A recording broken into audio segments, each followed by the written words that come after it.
සුබ දවසක් යාළුවනේ මම අද කියන්නේ නිට්ටමට යන ගමන් මේ ජයකිරණ එකට.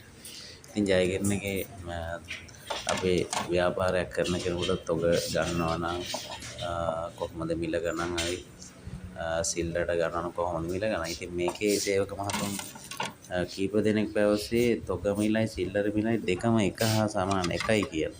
වෙනසක් නැහැ කියලා. ඉතින් ජයකිරණ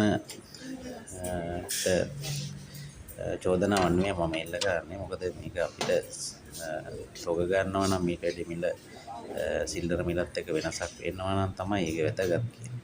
ඉතින් ඔයාලගේ අදහස් කමෙන්ට් කරන්න. මොකද මේ වගේ භාණ්ඩ වෙන ගන්න තැනක් තියෙනවා නම් කෙනෙකුට සිල්ලර තොග ගන්න වෙනස ගැන කමෙන්ට් එකක් දාන්න. ඉතින් මගේ channel එක subscribe කරන්න. මට අවශ්‍ය වුණේ මෙයාලගේ වෙනස බලා ගන්න විතරයි. මොකද මේ වගේ උත්සව අවස්ථාවලට ඔය දේවල් වලට අවශ්‍ය වෙනවා මිනිස්සුන්ට. ඉතින් තොග සහ සිල්ලර අතර වෙනස විතරයි මම මේකේ ඔයාලට දැනුම් දෙන්නේ.